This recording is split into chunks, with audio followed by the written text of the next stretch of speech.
Ce soir, on parlera des motos tricycles. Ces engins à 3 roues sont de plus en plus sollicités dans le district d'Abidjan. L'écrivaine Ami Traoré sensibilise sur les mutilations génitales féminines. Victime elle-même de cette pratique, elle raconte son témoignage dans le roman Le couteau brûlant. Votre éphéméride ce soir s'arrête sur l'année 2000. Ce jour-là, le 15 décembre, la centrale nucléaire de Tchernobyl en Ukraine ferme définitivement. Vous en saurez les raisons dans ce journal. Bonsoir à tous, 19 h, le journal sur RTI 2. Bienvenue à tous. Il pleut sur Abidjan justement. Une cellule orageuse très active est signalée depuis la mi-journée dans le district et selon le service prévision de la direction de la météorologie nationale, elle affectera le district d'Abidjan avec des pluies modérées ou fortes ainsi que des vents assez violents. On apprend en effet que la pluie a fait de nombreux dégâts, maisons et rues inondées, des rues rendues de ce fait quasi impraticables. C'est fait, la AK a livré son verdict hier. 4 télévisions privées commerciales sont autorisées à exploiter en Côte d'Ivoire un service de télévision privée commerciale en clair sur le réseau de la télévision numérique terrestre TNT. Par ailleurs, la Haute Autorité de la communication audiovisuelle a autorisé 2 sociétés à distribuer des services de télévision payants sur toute l'étendue du territoire. Les explications de Adama Koné. La Haute Autorité de la communication audiovisuelle AK a procédé le 30 mai 2016 au lancement de 2 appels d'offres clos le 31 octobre 2016 en vue de l'autorisation de 1. 10 éditeurs de programmes pour l'exploitation d'un service de télévision privé commercial en clair sur le réseau TNT. 2 opérateurs de multiplex pour la distribution de services de télévision payants sur le réseau TNT. À l'issue de la transmission par la commission d'examen des rapports techniques, le collège des membres de la AK, après délibération, en a entériné les conclusions. Ainsi, en ce qui concerne 1. L'appel d'offres du 30 mai 2016 pour l'autorisation d'éditeurs de programmes en vue de l'exploitation d'un service de télévision privé commercial, en clair sur le réseau TNT, le collège de la AK a autorisé par décision du 14 décembre 2016 les sociétés ci-après à exploiter en Côte d'Ivoire un service de télévision privé commercial en clair sur le réseau TNT. Life TV, Optimum Media Côte d'Ivoire, Société audiovisuelle de Côte d'Ivoire, Sorano Côte d'Ivoire. 2. L'appel d'offres du 30 mai 2016 pour l'autorisation d'opérateurs de multiplex en vue de la distribution de services de télévision payants sur le réseau TNT, le collège de la AK a autorisé par décision du 14 décembre 2016 les sociétés ci-après à exploiter un multiplex en vue de la distribution de services de télévision payants sur le réseau TNT. Télénom Côte d'Ivoire, Star Times Média Côte d'Ivoire. On va s'intéresser ce soir aux motos tricycles, très utiles pour le transport des marchandises et des personnes. On les savait déjà indispensables à l'intérieur du pays, mais voilà, on remarque que ces engins à 3 roues sont de plus en plus sollicités dans le district d'Abidjan. Malika Koulibaly.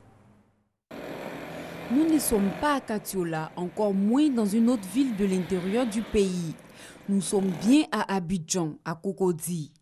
Ici aussi, dans cette grande agglomération, les tricycles ont fait surface. Nous sommes quittés du Pougon et nous sommes allés déposer Placali à Petit Bassam, pour 10 sacs de Placali, puisque nous pensons chez elle, nous avons déposé 10 sacs chez elle. Et maintenant, nous venons déposer les 6 sacs de bananes chez notre client d'ici. Pour mieux comprendre ce nouveau trafic, rendez-vous à Djamé où il prend toute sa source. On poussait au trou.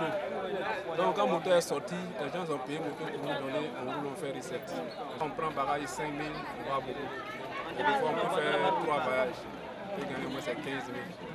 15 000 après recette, on prend carburant 2 000, on gagne plus de cocottes. Un moyen exclusivement consacré au transport des biens, des marchandises. Il se développe assez rapidement car les commerçants le trouvent beaucoup plus bénéfique. Bon, il m'a pris à 6 000. D'Adjamé à Bredmi.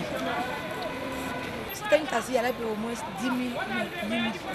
Si tu vois que les femmes viennent derrière nous, parce que ça les arrange. Parce qu'on prend, on s'en déposer, c'est à la maison ou soit dans les places au marché. Nos transports, on s'en met à leur place. La floraison de ces engins motorisés à 3 roues dans le Gotha du transport abidjanais n'est toujours pas sans difficulté.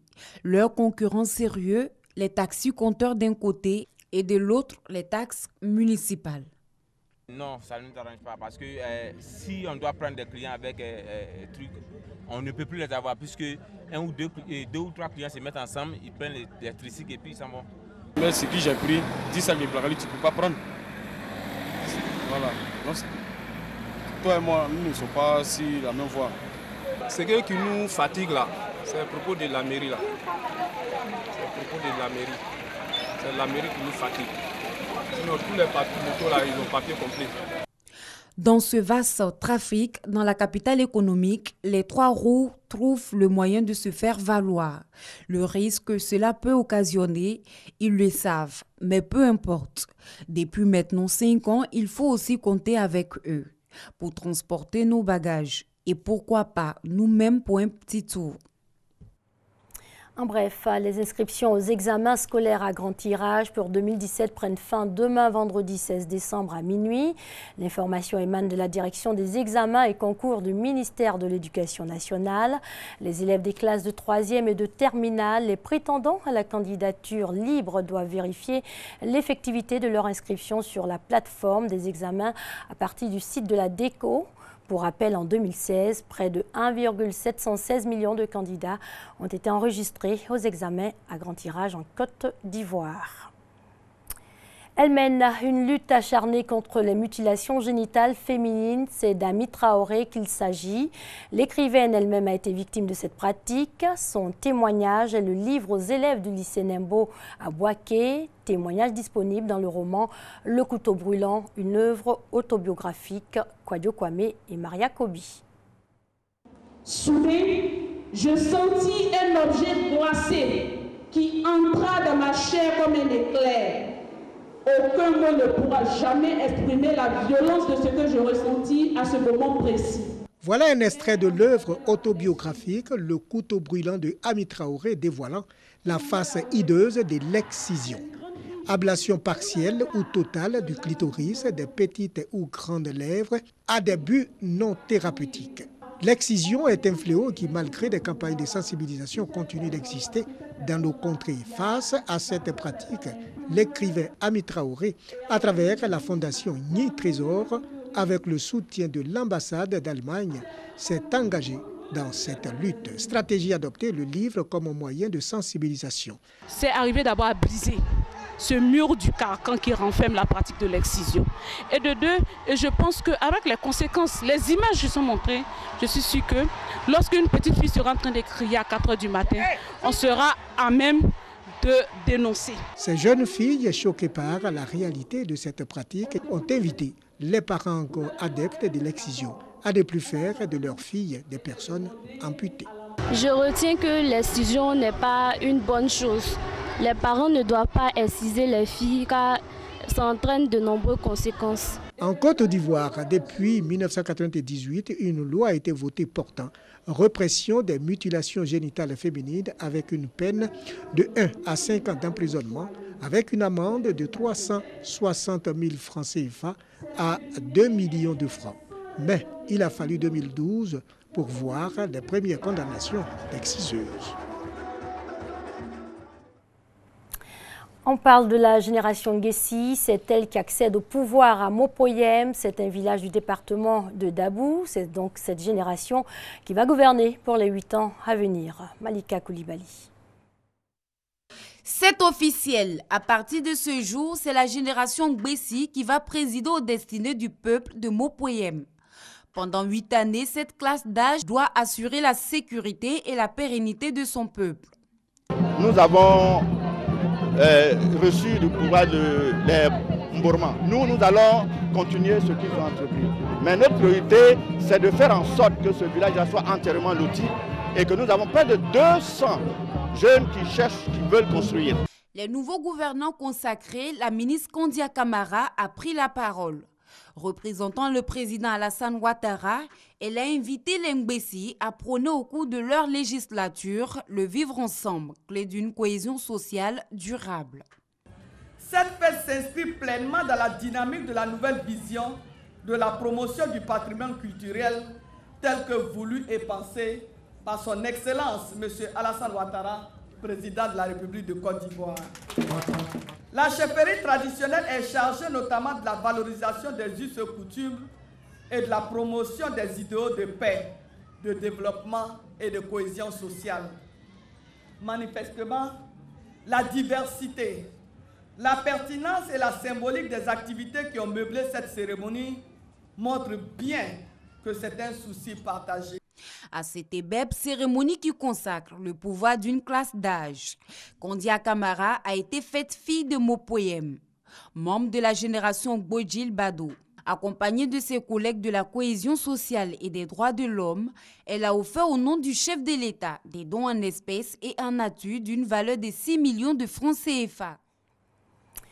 En Gambie, avec l'élection d'Adama Barrow, de jeunes candidats à l'exode reprennent espoir, espérant l'amélioration de leur quotidien. Ils ont décidé d'annuler leur projet d'émigrer vers l'Europe. Ansou était sur le point de quitter son pays et peut-être ne jamais revenir. C'était avant l'élection présidentielle en Gambie. Pour aider sa famille, il préparait son périlleux voyage jusqu'en Europe en traversant la Libye puis la Méditerranée. Alors qu'Ansou partage ce lit avec ses deux jeunes frères, sa famille ne savait rien de ses plans. Je vois bien notre situation, la situation de ma famille, et je ne travaille pas ici, donc je dois partir et mourir pour eux.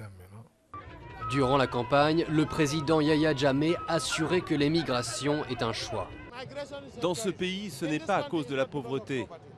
Mais pour l'opposition, le problème est bien le manque d'opportunités dans le pays. C'est à cause de la crise en Gambie. C'est pour ça que tout le monde veut faire ce voyage. Parce que si vous entendez le mot Europe, vous pensez que c'est le paradis. Mais ce n'est jamais comme ça. Au pouvoir depuis 22 ans, Jammeh a créé la surprise en reconnaissant dans un premier temps sa défaite au lendemain de l'élection. Avec les célébrations, une nouvelle vague d'espoir a soufflé sur la jeunesse gambienne. Président Barrow, pour la Gambie, notre patrie. Une nouvelle année, un nouvel État, un nouveau président, une nouvelle vie. C'est la libération des Gambiens, de notre jeunesse. Ansou a trouvé un travail temporaire sur un bateau de pêche. Il était sur le point de partir. L'espoir d'une vie meilleure sous un nouveau gouvernement l'a fait changer d'avis. J'aimerais rester et travailler, faire des affaires ici. J'aimerais vraiment vivre dans mon pays et réussir si Dieu le veut. Sa famille a fondu en larmes en apprenant son projet de gagner l'Europe. Ansou restera si la situation s'améliore, mais son avenir est incertain. Le président Jammeh conteste à présent sa défaite. Votre éphéméride ce soir s'arrête sur l'année 2000. Ce jour-là, le 15 décembre, la centrale nucléaire de Tchernobyl en Ukraine ferme définitivement. Plus de 10 ans en arrière, la centrale avait connu une explosion provoquant ainsi la plus grande catastrophe du nucléaire civil à ce jour. Franck Quadio. 26 avril 1986, jour noir pour l'Ukraine. La centrale nucléaire de Tchernobyl explose au cours d'un test de sécurité, provoquant la plus grande catastrophe du nucléaire à ce jour. Il est 1h23. Un peu avant, une montée incontrôlable de la puissance se produit dans le réacteur 4. Elle déclenche 2 explosions suivies d'incendies. Un nuage hautement radioactif s'élève dans le ciel. Face à la catastrophe, les autorités soviétiques gardent le silence, quitte à mettre en danger les populations. L'alerte sera donnée 2 jours plus tard. Dans la centrale, un employé a été tué sur le coup, son corps jamais retrouvé. Un autre décédé quelques heures plus tard à l'hôpital. Les premiers pompiers arrivés sur le site pour juguler l'incendie ont été soumis à une énorme irradiation. 28 personnes mourront la semaine suivante. Les soviétiques devront attendre le mois de mai pour recevoir les premiers conseils de sécurité. À la centrale de Tchernobyl, les autorités ont d'abord tenté en vain de verser de l'eau dans le réacteur avant de larguer par hélicoptère 4000 tonnes de sacs de plomb et de sable sur la partie éventrée. Le dernier réacteur, après les 2 autres ayant résisté à l'explosion, sera définitivement arrêté en décembre 2000. Prochain journal demain 19h. Excellente soirée sur les antennes de l'RTI, la marque du service public.